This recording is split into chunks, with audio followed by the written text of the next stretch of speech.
you see him on the news. CNN.com contributor Dean Obeidallah. So, Dean, watch him at comedy clubs. When I say Mecca, do you think of a holy place or an urban clothing line? Read his articles, and you hear him on the radio. The Dean Obeidallah Show is on live right here on SiriusXM Progress, channel 127. And welcome to the show, brothers and sisters of the Resistance. Wednesday, November 14th, I'm Dean Obeidallah. We're live the next 3 hours. Lot to cover. I'm on Twitter. Let's start off there because I'm needy. And I really wish you'd follow me at Dean Obeidallah. I'm not afraid to be needy. It's who I am. Or Facebook.com/Dean of Radio. That's right, Dean of Radio. You can watch the monologue right now. And in the third hour, Elie Mystal, who is a great lawyer. He's on MSNBC all the time. Will be joining us in studio for the whole third hour. Talk about a lot of legal issues, so you can watch that as well right there. Or drop me an email, dean@deanofradio.com. I appreciate it. People have been suggesting topics. I'm sincere about that. So many people were kind enough to suggest candidates we should cover in the last few months of the election. We did our best to do that. Now we're pivoting more to substantive issues. We'll still, of course, follow politics, but the intersection of substantive issues and politics. We've been doing that the last few nights. We talked about North Korea last night with Gordon Chang, who's an expert, so you can get a nonpartisan view of what's going on. The night before, we talked a lot about the intersection of these horrible California fires with Colin O'Mara and how climate change is really bringing those fires to new levels. And we have to address it. Our politicians on the right put their head in the sand while others are burning to death and literally don't care. But first, my friends, a lot going on here. Last night, Seth Meyers had a really good joke about the lawsuit by CNN versus Donald Trump administration. And he makes a really great point at the end of this quick joke. Let's hear clip number 1, please. CNN has filed a lawsuit against President Trump after the White House suspended reporter Jim Acosta's press pass. Really? You want to go after Trump with a lawsuit? That guy lives for lawsuits. He's been served more than the Big Mac. Trying to sue him is like trying to drown a fish. If you really want to go after him, stop inviting liars onto your network to tell everybody how great he is. Start there. I'm sure CNN didn't like that. He showed images of Kellyanne Conway and some other Trump officials. And, you know, just to put in perspective here, there's some obligation. If they want an administration official, they go to administration and say, who are you going to give us? And they go Kellyanne Conway. They go, okay, we'll take her. Yes, she's a liar. She lies to defend Trump. So they're caught between the two places, but they're not obligated to have anybody on. I just want to be clear why they might have, say, Kellyanne Conway on, because they'll go to the administration for a representative and they'll say, we want her on, and it's take her or leave her. And then here was Colbert last night, and he's going to read a real tweet from Trump, and it's all about Trump's fight with one of our closest allies, France, and Macron, the leader of France. This is off the charts. So think about the American president having fights with Theresa May, the British Prime Minister. We had reporting yesterday that he yelled at her when he was on the phone with her on Air Force One on the way to Europe, fighting with the Prime Minister of Canada, fighting with the President of France, but getting along swimmingly with Vladimir Putin, people like Viktor Orban in Hungary, the leader of Poland, Sisi in Egypt, and Saudi Arabia, all places where it's not democracy at all, or it's a charade of democracy. And those are the people Trump likes. So let's hear Colbert, though, make some funny stuff. Clip number 2, please. After French President Emmanuel Macron,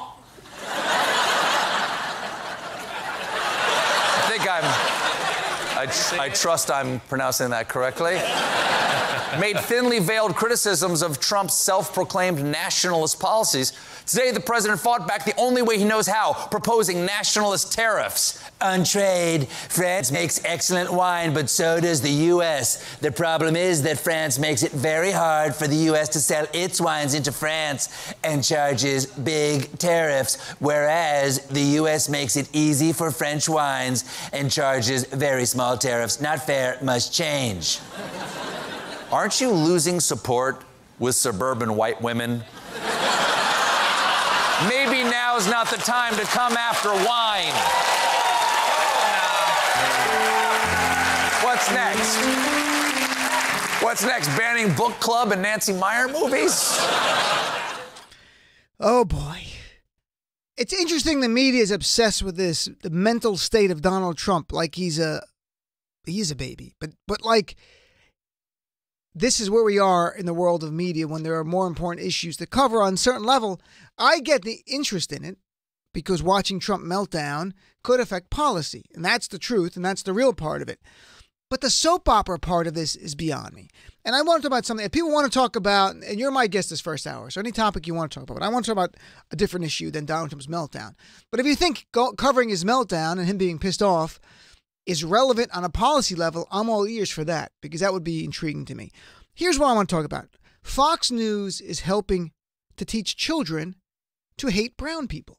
Yep, Fox News is helping to teach children to hate brown people. And we saw it today.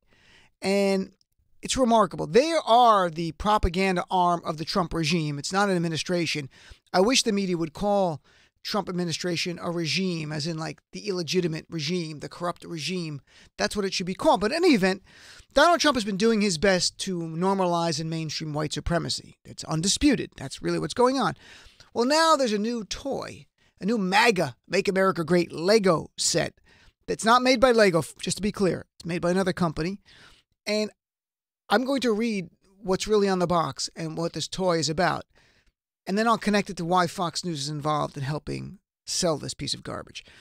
The toy features a Trump little doll in a suit standing on one side of the wall. And behind the structure are a mustached figurine wearing a sombrero and a poncho. And he's armed with maracas. And there stands an actual wall that you can build.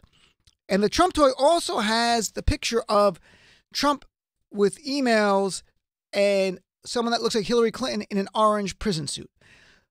The orange prison suit's already bad, but the part that is so troubling is using this, it's a toy, to teach children to be afraid of brown people. On the website of this ridiculous company, it says a mob of 10,000 Central American migrants are marching through Mexico heading towards El Paso. Mexican border agents attempted to stop them at the Mexican border, but to no avail. That's a toy.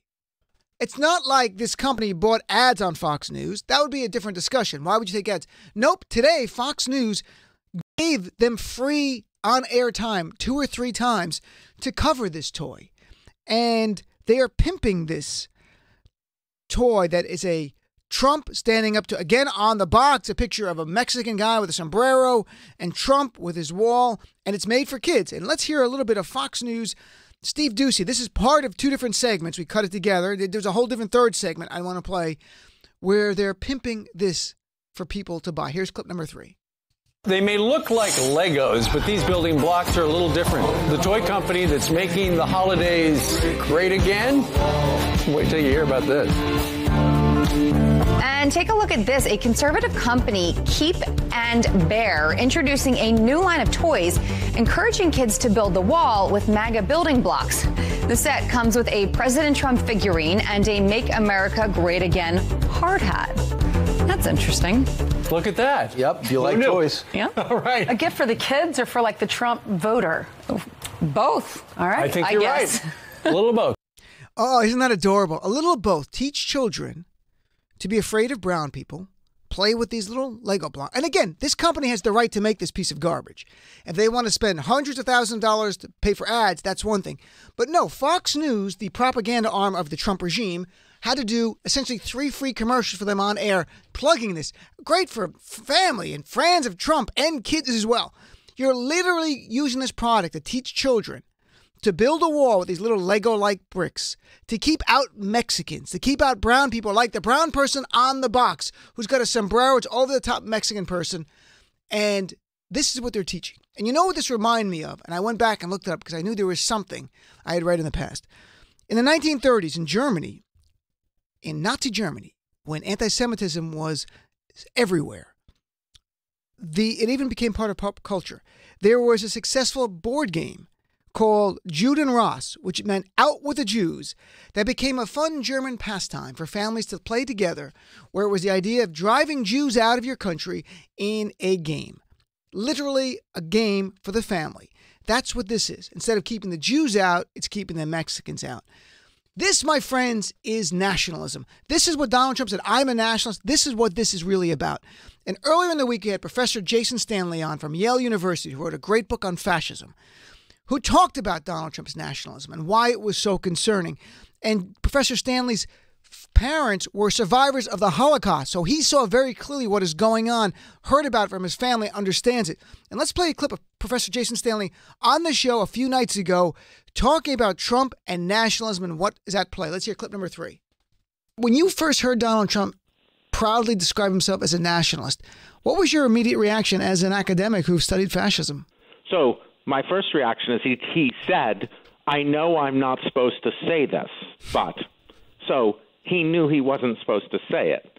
So I have great respect for Mr. Trump's intelligence and political acumen. And when he says he knows he's not supposed to say it, he knows he's not supposed to say it. So he's not supposed to say it because nationalism is connected. I mean, what nationalism means historically is something based on ethnicity, on race, on a common religion, on a common language. And so when you appeal to nationalism, you're appealing to that weighted history. Now, of course, he doesn't add a modifier like white or Christian to it. He lets his audience do that, which is a very clever rhetorical move. And clearly Donald Trump, when he talks about nationalism and everything in the context of Donald Trump, a man who wanted to ban Muslims, build a wall to keep out Mexicans, demonize people from Africa, from S-hole countries, demonize African Americans, we all know it is white nationalism. That's what it is. And so when you look at nationalism, you look at the history of nationalism, what happens? There's often violence by the leader or the leader's followers in the name of the leader, going after the very same targets the leader has demonized. And what happened yesterday, we got a new FBI report about hate crimes in 2017. And surprising nobody who has open eyes, hate crimes jumped last year. Again, 17% increase in hate crimes. It is the largest increase since 2001, right after the aftermath of 9/11. And you're not going to be surprised at all about who are the victims of these hate crimes, given Donald Trump and the rhetoric he's been spewing. Now, according to the FBI, this new report yesterday, there's been 7,175 hate crimes in 2017, up from 6,100. We're talking a tremendous drop, a big, great increase, 1,000 more crimes. And these are crimes. They're not incidences like harassment or someone got fired. That's a hate incident. These are crimes. And want to know who they were against? The victims represent a cross-section of America, with African Americans the most frequent targets, and then Jews right afterwards. Then anti-Hispanic and anti-Arab hate crime, as they call it here, increased by 100%. Anti-Arab and anti-Muslim are not exactly the same. There are Arab Christians, but for some reason, the FBI now broke it down, being very specific, anti-Arab. So religion-based hate crimes jumped 23%. Now, this report sounds bad. To go up 3 years in a row with hate crimes is unprecedented. We have not seen that. Hate crimes, they might go up a year and they come down. It's been 2015 since Donald Trump came down that escalator. 2016 since last year's campaign, and now 2017 as president. You've seen 3 years in a row in hate crimes against minority communities. Not against white people, against minority communities, because that's what Donald Trump does. When he demonizes Muslims, it emboldens the anti-Semites to go like, hey, I can go after any religion I want. Look what Trump is saying. When he demonizes African Americans as unintelligent and dumb, that again emboldens the racists. And Latinos being gang members and ginning up fear, then of course you can think and get away with attacking someone who's Latino. But here's the thing. This FBI report is horrible, folks. But it is actually worse in the real world because the FBI report is notorious for underreporting for a few reasons. One is every state is not obligated to send in hate crimes, and there's certain southern states that don't do it. Deep red southern states that don't send any. So they're reporting that they have zero hate crimes. There is no way that certain southern states have zero hate crimes. It's not going to happen. Just like there's no way a big blue state's not going to have one. They're going to, of course, hate crimes. So first, it's underreported. Second, in this FBI report, they don't include Charlottesville, Heather Heyer's murder. They don't include the killing by a white supremacist of an Indian man who yelled, "Get out of my country," before he killed him. He thought he was Iranian. He was Indian. Or in Portland, that white supremacist killed 2 people on a train. They're not included in this report because for some reason the FBI did not consider those hate crimes. I don't know who the hell is determining hate crimes when those aren't hate crimes. So it's underreported in that. And third, for Muslims especially, it's underreported because in the time of Trump, if you're a Muslim American, when you've got a president who says Islam hates us, who wants to ban Muslims, who retweeted last November anti-Muslim videos, would you call the FBI about a hate crime? Like anything, you do not want to talk to the Trump regime if you're a Muslim. So under our community, it's definitely underreported in this, because in reality, Muslim American organizations have documented a huge spike in hate crimes in 2017. We've seen more assaults in the last 2 years against Muslim Americans. The last time it was this high was the aftermath of 9/11. After a horrific terrorist attack on U.S. soil that killed nearly 3,000 Americans, and the only other time it's been matched in terms of assaults on Muslims is the campaign and presidency of Donald Trump. That says a lot, doesn't it? That the 2 times we've seen these spikes against Muslim Americans, Trump and 9/11, because Donald Trump is unleashing anti-Muslim bigots to do what they want. There's been attacks on places of worship of Muslims. We had a mosque in Minnesota firebomb last year. Just a few months ago, 3 men from Kansas, self-professed Trump supporters, were convicted of terrorism, plotting to kill Muslim Americans in Kansas. They were prosecuted and convicted in federal court for plotting to kill Muslims in Kansas. And their story included dipping bullets into pig's blood before shooting the Muslims in Kansas. And that sounds familiar because Donald Trump on the campaign trail told that debunked story of General Pershing, how he dipped his bullets in pig's blood when he was fighting the Philippines against, at the time, Islamic terrorists. That's what they viewed them as. That doesn't even include bullying against students of color. And I'm very aware of the bullying of Muslim students because I've written about it so much that last year, 2 studies came out. About 45% of parents report their students, their children who are K to 12, who are Muslim, have been bullied simply because of their faith. Think about that, being simply bullied just because of your faith. And obviously people were bullied for their color as well. It's just as painful and heartbreaking.